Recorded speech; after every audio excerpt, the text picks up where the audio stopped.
Au nom du Père et du Fils et du Saint-Esprit, ainsi soit-il. Chers frères, ce dimanche de la Toussaint, c'est la joie de la sainteté qui nous est offerte, donnée par le Christ. Joie de la sainteté dans l'Église. Car la sainteté est offerte à un peuple qui va devenir saint, transformé par la grâce de Dieu. Et c'est ce que nous avons peut-être du mal à comprendre, et justement parfois avec dans une église parfois divisée, avec des hommes d'église parfois infidèles à la foi ou à la morale, avec des scandales qui peuvent avoir lieu dans l'histoire de l'église, et avec des erreurs de gouvernement qui ont pu avoir lieu tout au long de l'histoire de l'église.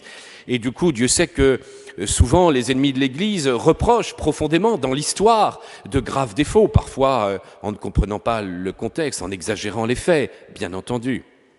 Mais on peut être amené à se poser cette question, mais cette sainteté que nous chantons tous les dimanches, cet unam sanctam, catholicam, ecclesiam, on pourrait se dire, mais est-ce que c'est vraiment réel? Est-ce qu'on n'est pas dans un rêve? Est-ce qu'en fin de compte, l'Église n'est pas comme toutes les sociétés humaines, avec des qualités et des défauts? Et en fin de compte, il y aurait peut-être même encore plus de défauts, parce que est-ce qu'il n'y aurait pas un peu une réalité hypocrite, où derrière cette sainteté proclamée de l'Église, on cacherait des horreurs et des monstres qui seraient là. Alors c'est une réflexion à avoir sur cette sainteté proclamée, déclarée indéfectible jusqu'à la fin des temps. C'est l'une des notes de l'Église, et cette sainteté, elle est bien présente. Mais qu'en est-il réellement?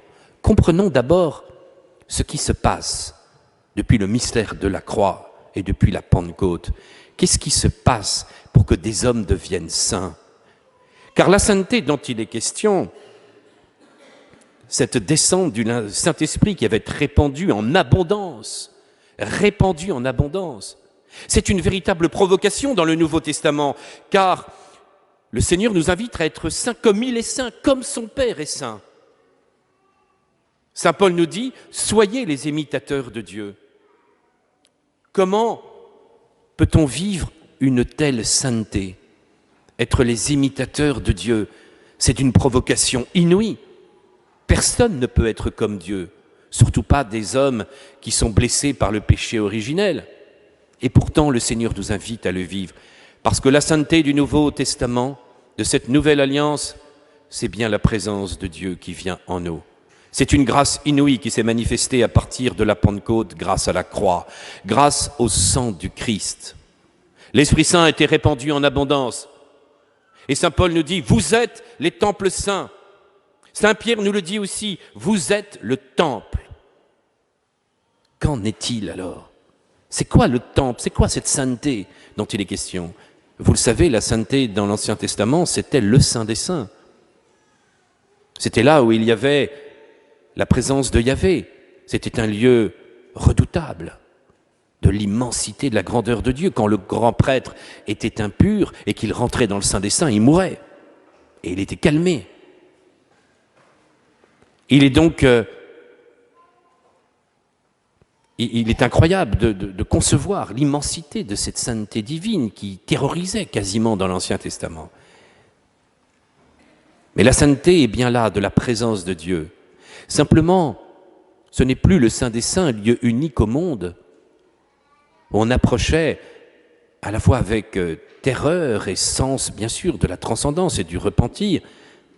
Mais cette fois, c'est nous qui sommes devenus le Saint des Saints, le temple de Dieu. Après que Jésus se soit proclamé le temple lui-même, nous sommes déclarés les temples de Dieu.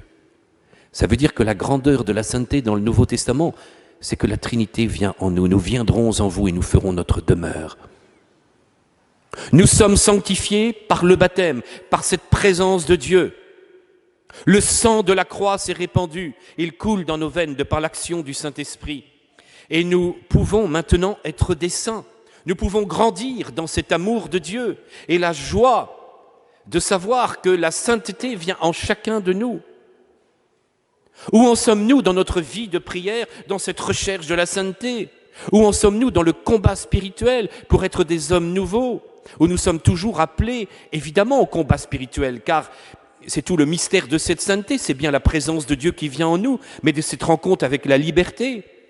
La sainteté n'est pas une potion magique. Nous la recevons de la présence même de Dieu, mais nous sommes invités à ne pas tomber dans la débauche, dans l'ivrognerie, dans l'impureté, dans la magie, dans la sorcellerie, dans tous les péchés d'impureté, car nous n'hériterons pas du royaume de Dieu, saint Paul nous le dit.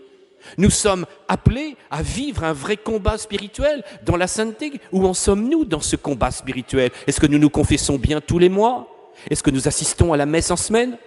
Est-ce que nous faisons oraison tous les jours? Est-ce que nous avons un directeur spirituel? Est-ce que nous prenons au sérieux notre sanctification? Saint Paul nous le dit, faites votre salut avec crainte et tremblement. Tremblement. Pour que nous soyons conscients que c'est quelque chose d'immense, c'est bien la sainteté de Dieu dans l'Ancien Testament qui vient en nous. Est-ce que nous avons juste l'étiquette catholique pour être mytho, pour apparaître bien catho, d'avoir les autocollants sur la voiture, le style catho?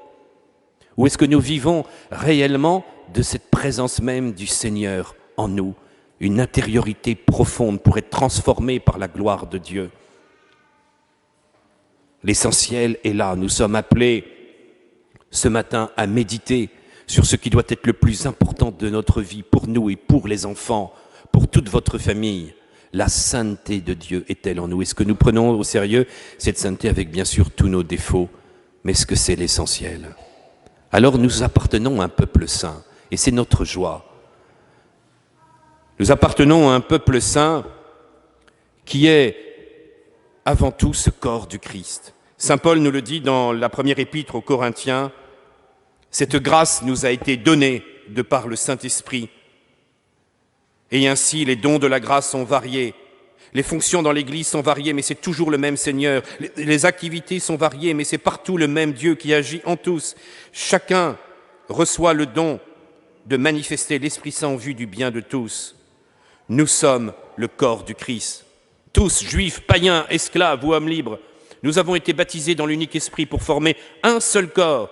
Tous, par l'unique Esprit, nous avons été désaltérés. Nous avons pu boire à la source de la grâce et nous recevons le Seigneur. C'est un peuple transformé. L'Église catholique est sainte. Oui, avec pourtant des hommes d'Église qui ne le sont pas, avec nous-mêmes qui ne le sommes pas, avec parfois des erreurs de gouvernement, dans un manque de prudence, avec parfois des périodes d'obscurité, avec des hommes d'Église qui ont été infidèles, ça peut arriver. Qu'est-ce qui est saint alors? Ce peuple saint, c'est la foi de l'Église qui est sainte, qui sera enseignée jusqu'à la fin des temps, un enseignement saint dans ce qui est déclaré infaillible. Et je vous rappelle que, par exemple, un synode n'est pas un acte du magistère, je le dis au passage, n'est pas non plus, bien sûr, pas un acte infaillible, bien entendu, mais n'est même pas un acte du magistère. Il s'agit d'un conseil. Il y a des synodes dans l'histoire qui se sont trompés, des synodes provinciaux. Par exemple, il faut attendre la ratification du pape ou l'ensemble des évêques unis au pape. Donc l'Église a un enseignement saint. Depuis 2000 ans, il n'y a pas de contradiction dans ce qui est enseigné au nom de la révélation. Je dis bien au nom de la révélation. Une attestation solennelle au nom de la révélation, un enseignement solennel du pape avec une définition qui arrive une fois par siècle. Mais c'est cet enseignement qui nous donne la révélation, l'écriture et la tradition qui nous permet de vivre dans cette sainteté. Les moyens de sanctification, les sacrements qui nous viennent du cœur du Christ, tous les sacramentaux et tous les conseils de l'Église, toutes les pratiques qui nous sont données pour vivre cette communion avec Dieu. Les moyens de sanctification sont saints et là aussi infaillibles pour nous faire grandir dans cette sainteté. Et puis l'unité dans la charité, le gouvernement de l'Église fait que c'est une structure sainte avec le pape, l'ensemble des évêques et des prêtres. Oui, mais si les évêques sont infidèles, si les prêtres sont infidèles, si la grâce passe quand même. L'enseignement avec l'ensemble des évêques unis au pape passe. La charité continue de passer. C'est pour ça qu'on a pu voir dans des périodes de l'Église particulièrement troublées comme au Xe siècle, des saints comme je pense à Cluny et tous ces moines qui vont réformer l'ensemble de l'Église. Et donc ce qui fait qu'à travers toute l'histoire, même quand des hommes d'Église ont pu manquer à la sainteté était présente dans l'enseignement, elle était présente dans les moyens de sanctification et elle était présente par cette obéissance et par cette structure même de l'Église, de l'unité de gouvernement. Ce qui fait que ce sont des millions et peut-être milliards de saints depuis 2000 ans, transformés par cette gloire de Dieu, qu'ils soient enfants, adolescents, adultes, vieillards, qu'ils soient dans les monastères, qu'ils soient dans les missions, qu'ils soient martyrs, quels que soient, qu'ils soient dans des familles, qu'ils soient mariés, religieux, prêtres, évêques, papes.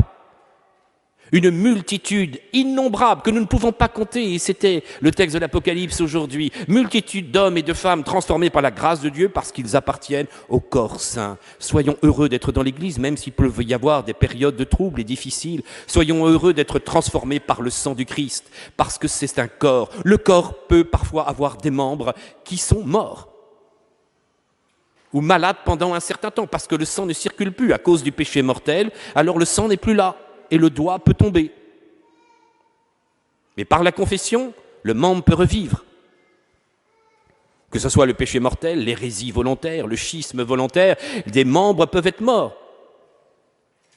Mais dès qu'on vit le mystère de l'Église et dès qu'on est rattaché à l'ensemble du corps, alors on est transformé par ce sang vivifiant de la grâce de Dieu. Si tu savais le don de Dieu, alors demandons à Marie, Reine des Saints, de nous faire espérer dans la sainteté pour nous-mêmes, pour que nous soyons transformés par cette grâce de Dieu, que nous y croyons, que ça soit possible. Le Concile Vatican II rappelle que c'est un appel universel à la sainteté. Nous sommes tous appelés à devenir des saints, et c'est un combat difficile, mais passionnant. C'est le seul concile qui le dit avec force, nous sommes tous appelés à devenir des saints, et puis de savoir que nous vivons dans une Église qui est sainte, quoi qu'il arrive. Une Église qui est sainte et qui nous apportera toujours cette sainteté. Soyons dans la joie avec Marie de vivre dans la sainteté de l'Église pour un jour voir Dieu tel qu'il est, dans la gloire autour de l'agneau. Au nom du Père et du Fils et du Saint-Esprit, ainsi soit-il.